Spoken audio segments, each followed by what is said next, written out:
Hello students, स्वागत है आप सभी का संजय सर क्लास के इस नए वीडियो में, जिसमें हम लोग पढ़ रहे हैं स्थिर वैद्युतिकी।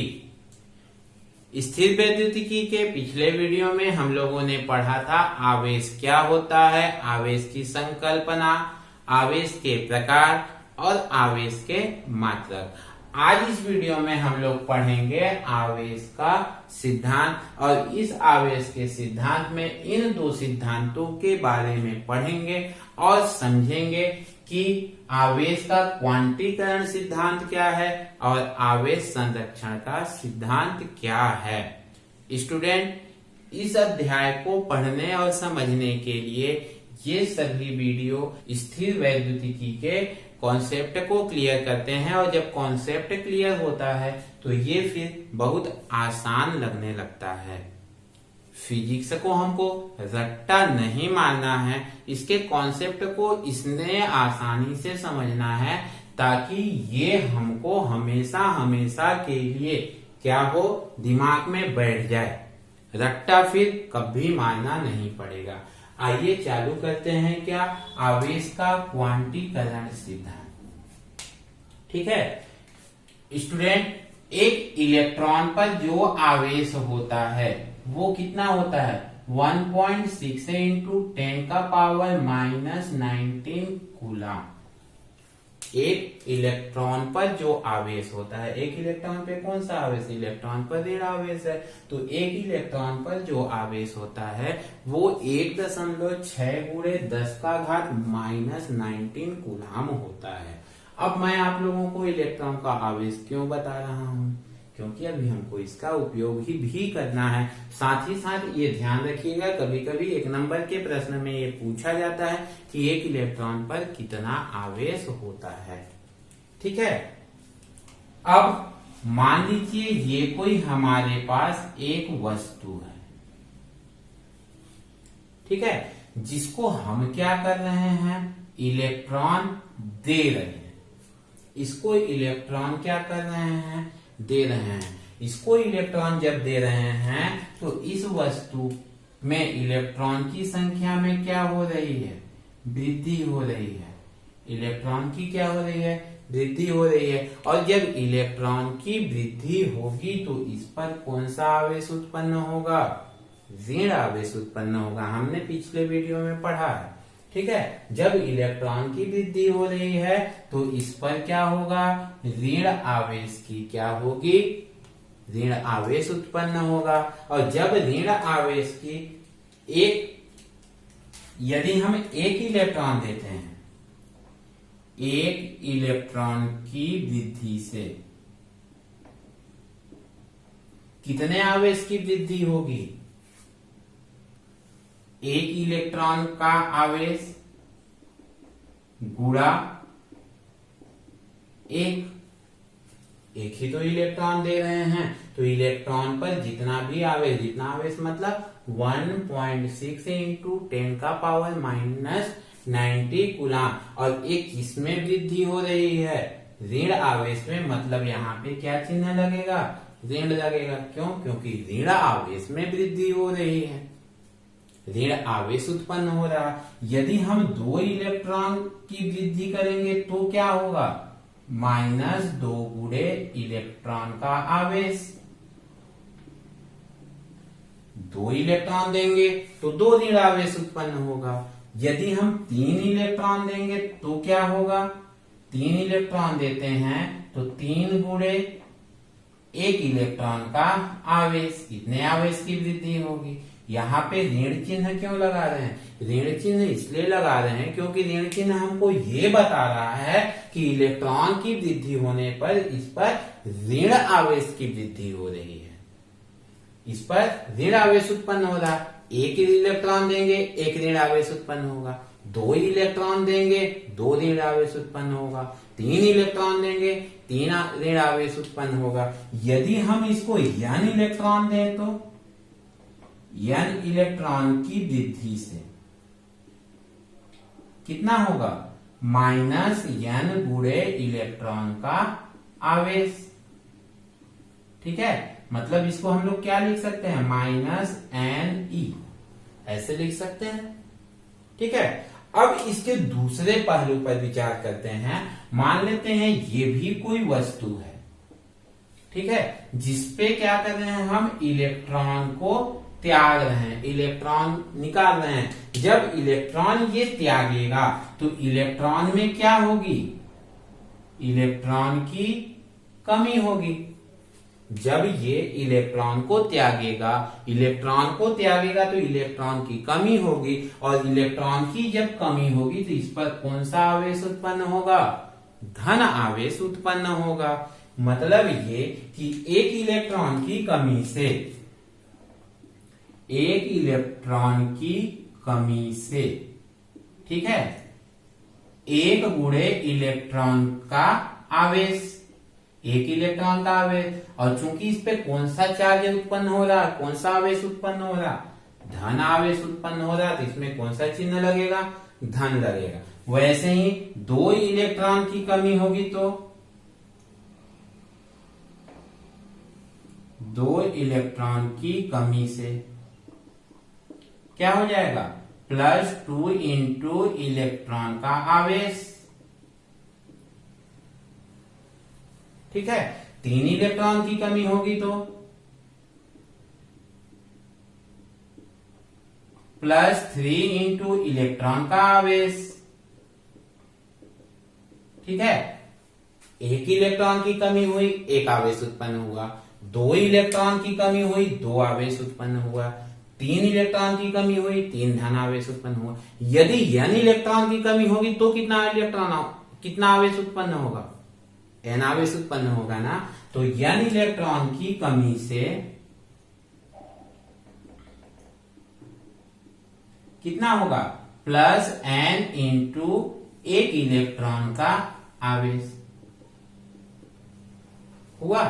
अब इन दोनों को हम मिलाएं, इसको फिर हम ऐसे भी लिख सकते हैं, +n इलेक्ट्रॉन, ठीक है। इतना हुआ तो इतने से हमको क्या मिला, यदि हम दोनों को जोड़ें, यदि हम दोनों को मिलाएं तो अपने को क्या मिलेगा, ±NE,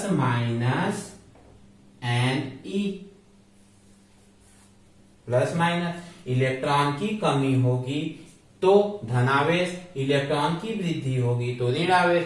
दोनों को अगर मिला के लिखें तो क्या होगा, ±n इलेक्ट्रॉन, जहां n क्या है, जहां n बराबर है पूर्ण गुणज, और पूर्ण गुणज का मतलब क्या हुआ, 1 2 3 4 5 6 7 8 डैश डैश डैश ऐसे होगा, ठीक ना। अब यहाँ पे पूर्ण गुणज ही क्यों होगा स्टूडेंट, यदि हम किसी वस्तु को इलेक्ट्रॉन दे रहे हैं या उससे क्या कर रहे हैं, इलेक्ट्रॉन को ले रहे हैं, तो हम उसको यदि देंगे तो एक इलेक्ट्रॉन पूरा देंगे, यदि उससे लेंगे तो एक इलेक्ट्रॉन पूरा लेंगे। 2 इलेक्ट्रॉन आधा तो नहीं देंगे ना, कि आधा इलेक्ट्रॉन तुम रखो आधा इलेक्ट्रॉन मैं रखता हूं, ऐसा तो होगा नहीं ना। होगा तो पूरा देंगे या तो पूरा लेंगे। 2 इलेक्ट्रॉन पूरा देंगे या 2 इलेक्ट्रॉन पूरा देंगे। 1.5 इलेक्ट्रॉन तो नहीं देंगे ना, 1.5 तो नहीं देंगे ना, पॉइंट में करके तो नहीं देंगे ना। इसलिए यहाँ पे क्या हो गया, n क्या है, एक पूर्ण गुणज है, और n जब पूर्ण गुणज है तो ये बना लिया क्या, क्वांटा, ये बना लिया क्या, क्वांटा। और इसी को बोलते हैं आवेश का क्वांटीकरण सिद्धांत। इसी के आधार पे बनता है आवेश का क्वांटीकरण सिद्धांत, ठीक है। एक बार फिर से समझिए इसको, ये कोई वस्तु है जिसको हम इलेक्ट्रॉन दे रहे हैं। जब इसको इलेक्ट्रॉन दे रहे हैं तो इसके इलेक्ट्रॉन में क्या होगी, वृद्धि होगी। इस पर कौन सा आवेश उत्पन्न होगा, ऋण आवेश उत्पन्न होगा। 1 इलेक्ट्रॉन देंगे, एक ऋण आवेश उत्पन्न होगा। 2 इलेक्ट्रॉन देंगे, 2 ऋण आवेश उत्पन्न होगा। 3 देंगे, 3 ऋण आवेश उत्पन्न होगा। यदि n इलेक्ट्रॉन देते हैं तो क्या होगा, n ऋण आवेश उत्पन्न होगा। 1 इलेक्ट्रॉन पर कितना आवेश होता है, 1.6 इंटू 10⁻⁻19 कूलम। मतलब n इलेक्ट्रॉन की वृद्धि से -n इंटू 1 इलेक्ट्रॉन का आवेश। क्लियर है। उसी प्रकार 1 इलेक्ट्रॉन की कमी, इलेक्ट्रॉन की जब कमी होती है तो क्या उत्पन्न होता है, धन आवेश उत्पन्न होता है। 1 इलेक्ट्रॉन कमी हुई, 1 धन आवेश उत्पन्न हुआ। 2 इलेक्ट्रॉन कमी हुई, 2 धन आवेश उत्पन्न हुआ। 3 इलेक्ट्रॉन की कमी हुई, 3 धनावेश उत्पन्न हुआ। उसी प्रकार n इलेक्ट्रॉन की कमी होगी तो क्या होगा, n धनावेश उत्पन्न होगा। और एक आवेश का कितना मान होता है, एक इलेक्ट्रॉन का आवेश 1.6 इंटू 10 का पावर, मतलब n इंटू एक इलेक्ट्रॉन का आवेश, क्योंकि धनावेश है तो धन। अब दोनों को जब मिला के लिखेंगे तो क्या होगा, प्लस माइनस n e, यहाँ पे लिख देते हैं। दोनों को जोड़कर लिखने पर, दोनों को जोड़ने पर ये हो गया। जहां n का मान क्या होगा, पूर्ण गुणज होगा, क्योंकि हम जब भी इलेक्ट्रॉन देंगे या इलेक्ट्रॉन लेंगे, हम पूरा का पूरा इलेक्ट्रॉन देंगे। 1 पूरा देंगे, 2 पूरा देंगे, 3 पूरा देंगे, आधा तो नहीं देंगे, 1/2 तो नहीं देंगे, 1.5 तो नहीं देंगे, 2.5 तो नहीं देंगे, पॉइंट में नहीं देंगे। इसलिए n का जो मान होता है वो क्या होता है, पूर्ण गुणज होता है। अर्थात यहां से क्या हो जाएगा, अर्थात अगर आवेश को Q लिखें तो Q बराबर क्या होगा, प्लस माइनस n, या इसके जगह पे लिख दें स्थानांतरित इलेक्ट्रॉन की संख्या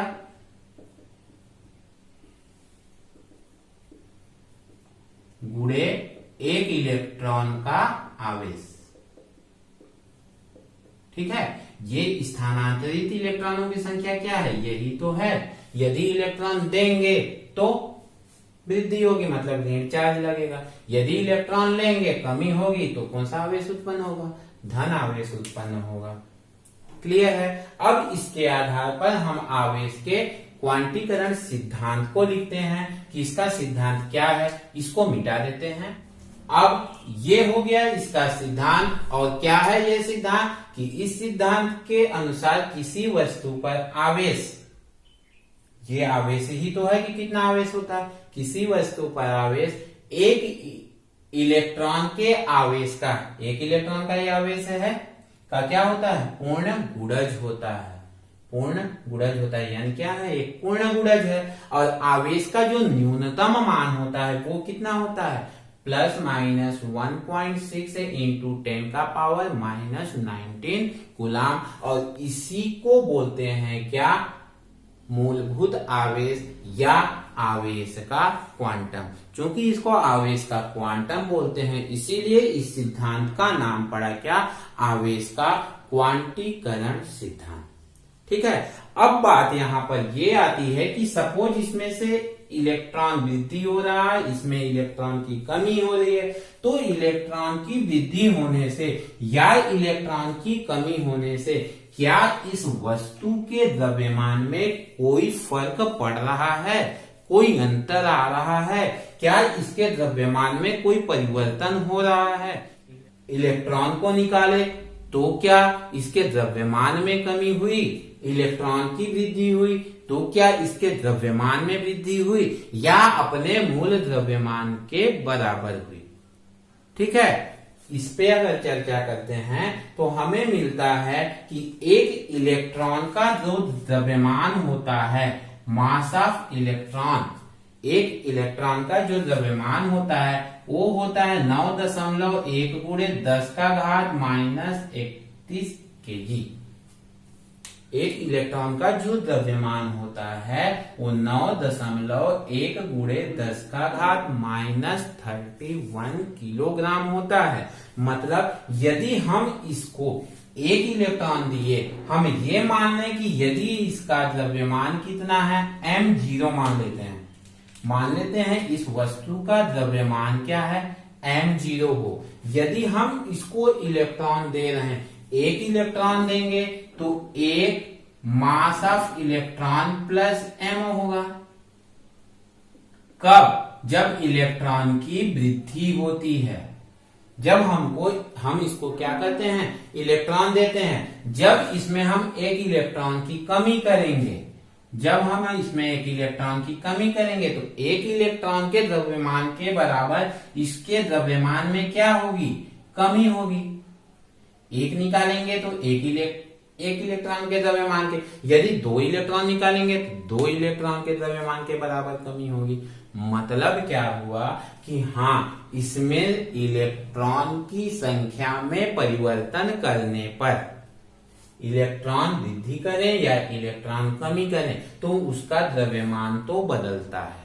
इस वस्तु का द्रव्यमान हमने कितना माना, m0 है। इसका भी माने कितना माने हम, m0 है।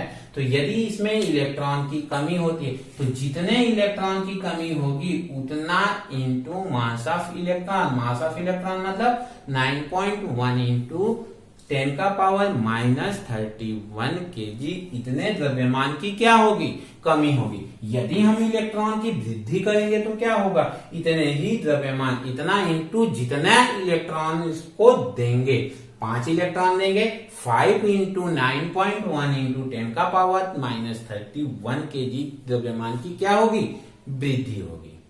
अर्थात इलेक्ट्रॉन की कमी से या इलेक्ट्रॉन की वृद्धि से वस्तु के द्रव्यमान में परिवर्तन होता है। अधिक द्रव्यमान किसका होगा, जिसमें इलेक्ट्रॉन ज्यादा होगा। मतलब Me प्लस MO का मान ज्यादा होगा MO से, और इसका मान ज्यादा होगा MO माइनस Me से।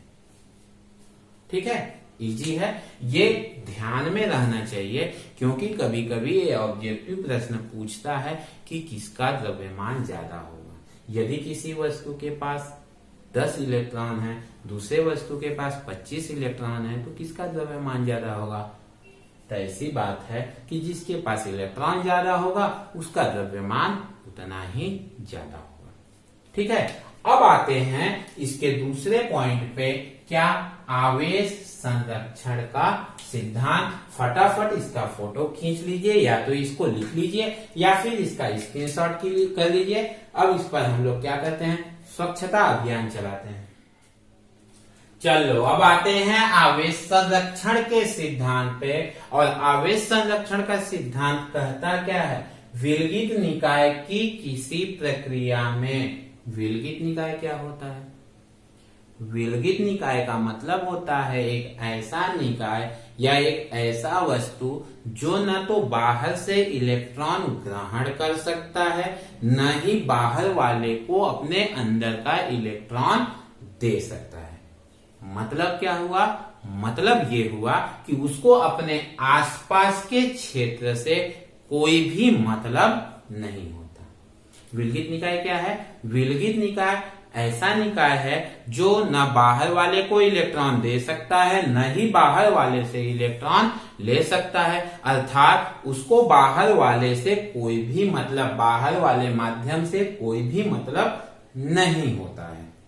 ठीक है, विलगित निकाय किसी प्रक्रिया में नेट आवेश प्रक्रिया के पूर्व और प्रक्रिया के पश्चात बराबर होता है। मतलब उसका नेट आवेश जो होता है, वर्ड को ध्यान दीजिएगा, मैं नेट आवेश की बात कर रहा हूं। अभी इस नेट आवेश पे थोड़ा सा चर्चा भी करूंगा। नेट आवेश प्रक्रिया से पहले और प्रक्रिया के बाद क्या होता है, एक बराबर होता है। मतलब प्रक्रिया से पहले जितना उसका नेट आवेश है, प्रक्रिया के पश्चात भी उसका आवेश उतना ही रहेगा। मतलब आवेश क्या होता है, संरक्षित रहता है, इसलिए इसे बोलते हैं आवेश संरक्षण का सिद्धांत। अब समझते हैं कि ये होता कैसे। मैं एक उदाहरण लेता हूं, मैं Na प्लस Cl, Na पे एक चार्ज है धनावेश का, क्लोरीन पे एक चार्ज है ऋण आवेश का। ये दोनों मिलके क्या बनाते हैं, NaCl, जिसपे कोई भी चार्ज नहीं होता है। अब इस कॉलम पे आते हैं। पहले बोला है कुल धनावेश, कब, प्रक्रिया के पूर्व, प्रक्रिया के पूर्व, प्रक्रिया के पूर्व मतलब यहां से पहले, प्रक्रिया के पूर्व मतलब यहां से पहले। इससे पहले कुल धनावेश कितना है, इस पे एक चार्ज है मतलब +1 है। प्रक्रिया के पश्चात कितना है इस पर चार्ज, प्रक्रिया के पश्चात कितना है, 0 है। मतलब प्रक्रिया के बाद इस पे तो कोई चार्ज नहीं है, तो उदासीन है। ठीक है, अब ऋण आवेश पे, प्रक्रिया के पहले मतलब इससे पहले ऋण आवेश कितना है, -1, एक है। प्रक्रिया के पश्चात कितना है, 0, कोई भी चार्ज नहीं है।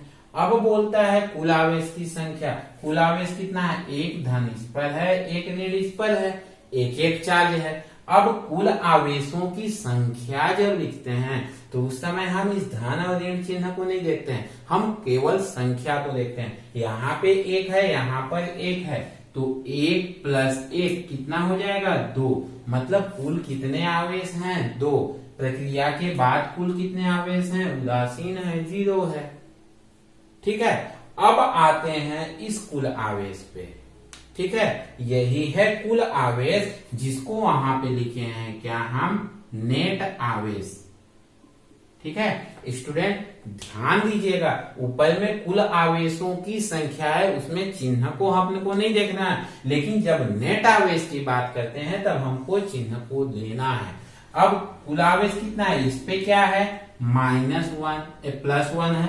सोडियम पे कितना है? +1 चार्ज है, प्लस दूसरे पे कितना है? -1 चार्ज है। ठीक है, दोनों को जोड़ेंगे तो प्लस माइनस कितना हो जाएगा? 0 हो जाएगा। क्लियर हुआ ये? प्रक्रिया से पूर्व एक धन आवेश +1 प्लस एक माइनस है तो -1, दोनों जुड़ेंगे तो क्या होगा? प्लस माइनस कट के 0 हो जाएगा। और प्रक्रिया के पश्चात कितना है? 0 है। ये नेट आवेश क्या हुए? ये नेट आवेश क्या हुआ? प्रक्रिया से पहले पूर्व, और ये प्रक्रिया के पश्चात क्या हुए? दोनों बराबर हुए मतलब आवेश क्या है? संरक्षित है। इसी को बोलते हैं क्या? आवेश संरक्षण का सिद्धांत। स्टूडेंट, इस शब्द को विशेष ध्यान, मैंने अभी कहा था कि इसका उपयोग मैं बताऊंगा, इसको समझाऊंगा क्या। इसका मतलब यही है नेट आवेश। नेट आवेश को तुलना इससे मत कीजिएगा, यहाँ भी कुल आवेश है, यहाँ भी कुल आवेश है, लेकिन ये नेट आवेश जो है ना, उसको हम चिन्ह सहित लेंगे और आवेशों की संख्या में हम चिन्ह को नहीं देखेंगे। क्लियर हुआ? आवेश संरक्षण का सिद्धांत। एक बार हम इसको फिर से रिवाइज कर लेते हैं कि हम लोगों ने आज क्या क्या पढ़ा। आवेश का सिद्धांत, जिसमें 2 सिद्धांत मुख्य हैं। पहला आवेश का क्वांटीकरण सिद्धांत, जिसमें ये कहता है कि किसी वस्तु पर आवेश एक इलेक्ट्रॉन का पूर्ण गुणज होता है। आवेश का न्यूनतम मान ±1.6 × 10⁻⁻19 कूलाम होता है, जो एक इलेक्ट्रॉन का क्या है? आवेश है। और इसको ही कहते हैं मूलभूत इलेक्ट्रॉन, या फिर आवेश का क्वांटम कहते हैं। और इसके आधार पे ही बनता है आवेश का क्वांटीकरण सिद्धांत। फिर आता है आवेश संरक्षण का सिद्धांत, जो ये कहता है कि विलगित निकाय की किसी प्रक्रिया में नेट आवेश का मान प्रक्रिया से पूर्व और प्रक्रिया के पश्चात एक समान होता है, बराबर होता है, अर्थात संरक्षित होता है। इसे कहते हैं आवेश संरक्षण का सिद्धांत। स्टूडेंट, अगले वीडियो में हम लोग पढ़ेंगे कि किसी भी वस्तु को आवेशित कैसे किया जाता है। आज का वीडियो आपको कैसा लगा? कमेंट्स बॉक्स में कमेंट्स करके जरूर बताइएगा। वीडियो पसंद आया होगा तो लाइक जरूर कीजिएगा, सब्सक्राइब कीजिए और दोस्तों में शेयर कीजिए। आज के लिए बस इतना ही।